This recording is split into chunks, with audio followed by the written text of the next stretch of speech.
Hello बच्चों, जैसे कि हमने लास्ट क्लास में पढ़ा कि केमिकल रिएक्शंस और इक्वेशन के बारे में ये चैप्टर हमारा कंटिन्यू चल रहा था, जिसमें हमने ये देखा कि इंट्रोडक्शन देखा हमने।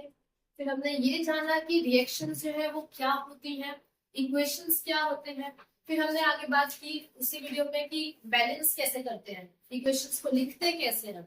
अब हमारी जो आज की वीडियो है वो हमें आपको बताएंगे इसमें कि type of chemical reaction, chemical reaction कितने टाइप्स के होते हैं। ठीक है, जिसमें हमारा पहला टाइप हम ये जानेंगे कॉम्बिनेशन रिएक्शन। पहला हम क्या जानेंगे? कॉम्बिनेशन रिएक्शन, जिसमें कॉम्बिनेशन, देखो नाम जो आप पढ़ रहे हो कॉम्बिनेशन, कॉम्बिनेशन मतलब क्या होता है? जिसमें कोई भी दो रिएक्टेंट रिएक्ट करे एक साथ मिलकर जुड़कर कोई एक नया प्रोडक्ट बनाए। ठीक है, एक चीज याद रखना कि जब कॉम्बिनेशन रिएक्शन को डेफिनेशन से पूछे तो उसका डेफिनेशन आपको, देखो केमिस्ट्री में डेफिनेशन लर्न मत करो। इस चैप्टर में आपको क्या करना है, रिएक्शंस के नाम याद करो, उसके बेसिस का चैप्टर वो आप बना सको। इसकी भी हम आपको वीडियो बताएंगे आने वाले टाइम में। इसमें रिएक्शंस को हम कैसे याद रखें, उनके डेफिनेशंस कैसे बनाए, वो सब चीजें हम सीखेंगे। अभी की वीडियो में बात करें कॉम्बिनेशन रिएक्शन, जिसमें हम ये जानेंगे कॉम्बिनेशन रिएक्शन क्या होती है। व्हेन टू रिएक्टेंट और more than two reactant combine and form one product and it forms some heat release. ठीक है, उस रिएक्शन में हीट रिलीज। हमने एक एग्जांपल लिया है क्विक।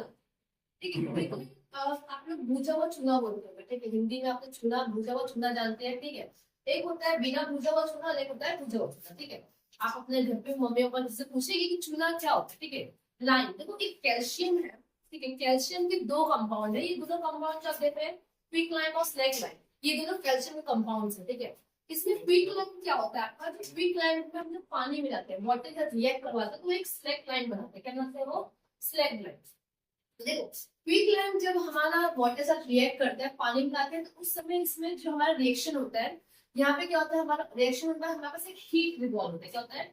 हमारा हीट रिवॉल्व होता है। यानी कि अगर तुम एक क्विक लाइन लो जिसमें, देखो क्विक लाइन को कहाँ मिलेगा? जो इंडस्ट्रीज है, आज की जो इंडस्ट्रीज है वहां पे आपको ये मिल जाएगा। ये यूज मोस्टली कहाँ होता है? ठीक है, ये कैसे, ये रॉ मटेरियल है, ये रॉ मटेरियल के बाद में ये यहाँ पर फॉर्म करता है। ठीक है, तो जो क्विक लाइन है, जो वाटर साथ रिएक्ट होता है, रिएक्ट में वो हमें देता है स्लैग लाइन। और इस रिएक्शन के बाद आपको उसमें कुछ, जो आप जब रिएक्ट करोगे तो वहां पे आपको एक हीट इवॉल्व दिखेगी, मतलब हीट उसमें आपको बाहर निकलेगी।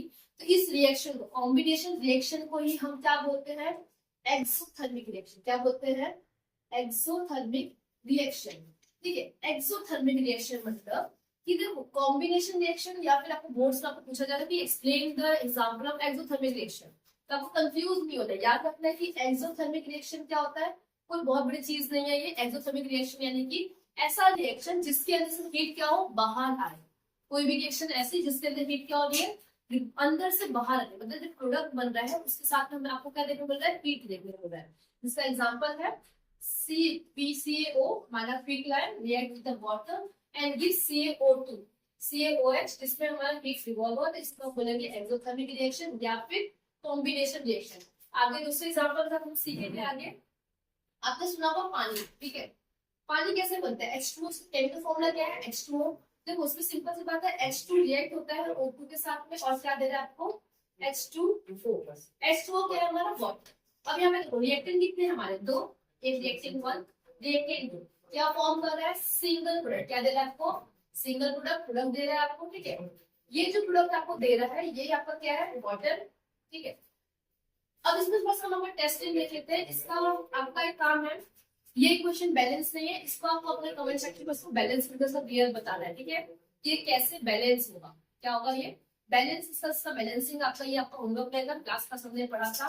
ठीक है, इसको आपको बैलेंस करके सिखाना है, बताना है, कमेंट आपको करना है कि कैसे इसको बैलेंस करोगे। ठीक है, आगे हम देखेंगे इसका जो रिएक्शन है वो ये हमारा, कि कार्बन को जो हम रिएक्ट करवाएंगे ऑक्सीजन के साथ में, हमें क्या मिलेगा? Carbon dioxide. ठीक है, ये भी हमारा क्या है? Combination reactions.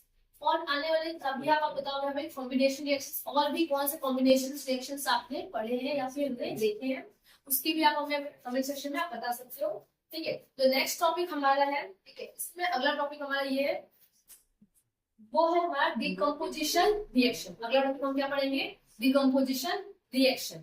अगला टॉपिक हमारा है डिकम्पोजिशन रिएक्शन। ठीक है, हमने इसमें बात किया कंपोजिशन रिएक्शन। अब यहाँ पे क्या लग रहा है? Decomposition reaction. क्या है ये? Decomposition reaction. ठीक है, डीकम्पोजिशन रिएक्शन मतलब देखो हमने पढ़ा कॉम्बिनेशन रिएक्शन में क्या पढ़ा, जहाँ पे कोई चीज कंपोज हो रही, ठीक है, जहाँ पे रिएक्टेंट मिलकर क्या बनाना है, प्रोडक्ट बनाना है, ठीक है। लेकिन डिकम्पोजिशन रिएक्शन में क्या होगा कि यहाँ पर चीजें ब्रेक होंगी, क्या होगी, टूटेंगी, ठीक है। यहाँ पे रिएक्टेंट खुद को ब्रेक करेगा और नया प्रोडक्ट बनाएगा, ठीक है। कॉम्बिनेशन का जस्ट अपोजिट, कॉम्बिनेशन में क्या हो रहा है, दो रिएक्टेंट जुड़ रहे हैं और एक प्रोडक्ट बना रहे हैं। यहाँ पे रिएक्टेंट खुद को तोड़ेगा, अपने आप को ब्रेक डाउन करेगा और नया प्रोडक्ट बनेगा। देखो डिकम्पोजिशन रिएक्शंस के अंदर अलग अलग टाइप्स हैं। देखो जैसे कि अगर आप देखोगे, अगर रिएक्शन हीट के प्रेजेंस में हो रहा है, ठीक है, तो वो थर्मल डिकम्पोजिशन रिएक्शन है। क्या है वो, थर्मल डिकम्पोजिशन रिएक्शन। अगर वही रिएक्शन आपके इलेक्ट्रिसिटी की प्रेजेंस में हो रहा है, ठीक है, जहाँ पे इलेक्ट्रॉन से आयंस के एक्सचेंज हो रहे हैं, तो वो क्या होगा, हमारा इलेक्ट्रोलाइसिस। क्या होगा वो, इलेक्ट्रोलाइसिस। अगर यही रिएक्शन आपका सनलाइट के प्रेजेंस में हो रहा है, तो इसको हम क्या बोलेंगे, फोटो इलेक्ट्रो या फिर फोटो जो लाइटिंग का डिकम्पोजिशन रिएक्शन, ठीक है। ये तीन टाइप के डिकम्पोजिशन रिएक्शंस हम पढ़ने वाले हैं, जिसमें हम पहला देखेंगे लाइमस्टोन। अब देखो, अब आप बोलोगे कि बार बार हम चूने में बात कर रहे हैं। देखो जो कैल्शियम है ना, कैल्शियम अलग अलग रिएक्शंस है, ये सारे कैल्शियम कंपाउंड्स है, ठीक है। लाइमस्टोन है, चाहे क्विक लाइम हो, चाहे वो स्लैग लाइम हो, जहां पे भी लाइम की बात है, क्या वो कैल्शियम की कंपाउंड, आपको याद रखना है वो क्या है, कैल्शियम के कंपाउंड्स है, ये सब हम जानेंगे। कंपाउंड्स क्या होते हैं, कैल्शियम के कंपाउंड्स क्या है, कार्बन कंपाउंड्स क्या है, आगे के चैप्टर्स में भी देखेंगे। जिसमें पहला हम बात किया लाइमस्टोन, ठीक है, CaCO3। जब उसके साथ हम क्या दे रहे हैं, उसको हीट दे रहे हैं। जब उसको हम हीट करेंगे तो वो क्या होगा, ब्रेक होगा क्विक लाइम में, और हमारे पास क्या मिलेगा, CO2 जो है गैस के फॉर्म में मिलेगा। किसमें मिलेगा हमें वो, गैस के फॉर्म में मिलेगा। यहाँ पे आप देखोगे कि हमने क्या किया है, हीट दिया है। कॉम्बिनेशन रिएक्शन में क्या होता है, हीट निकल रहा था, प्रोडक्ट के साथ में हीट क्या होता है, इवॉल्व हो रहा था, तो वहां पे क्या होता है हमारा एक्सोथर्मिक रिएक्शन। और जब यहाँ पे हम हीट देंगे तो ये क्या हो जाएगा हमारा एंडोथर्मिक रिएक्शन। क्या हो जाएगा हमारा ये एंडोथर्मिक रिएक्शन, ठीक है। भूलना नहीं इस चीज को, ना कंफ्यूज होना।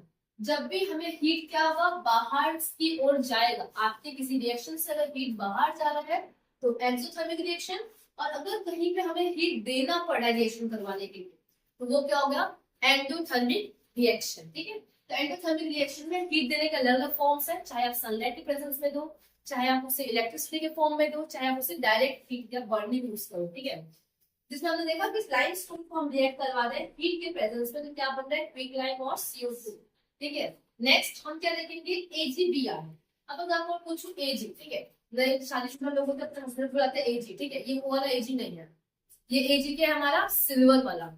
यहाँ पे AgBr क्या बता रहा है हमारा, सिल्वर ब्रोमाइड। क्या बता रहा है वो, सिल्वर ब्रोमाइड। याद रखो मैंने आपको स्टार्टिंग बताया था कि केमिस्ट्री में जो सबसे ज्यादा इंपॉर्टेंट चीज है वो ये आपको जानना है कि जो भी हम कंपाउंड या कोई भी हम मॉलिक्यूल्स लिखते हैं, हम बोलते हैं कार्बन, सिल्वर, गोल्ड, तो इन सबके जो कोड्स है वो हमें याद होने चाहिए। जैसे कि सिंबल्स इसके हैं, जैसे कि हमारा कैल्शियम के लिए क्या है, C, कार्बन के लिए C, ऑक्सीजन के लिए O, उसी तरीके से सिल्वर के लिए क्या है, Ag, और ब्रोमाइड के लिए क्या है, Br। तो AgBr जब हम सनलाइट की तरफ से रिएक्ट करवा रहे हैं तो AgBr खुद को ब्रेक कर रहा है और क्या बन रहा है, सिल्वर और ब्रोमाइड हमें अलग अलग मिल रहा है, ठीक है।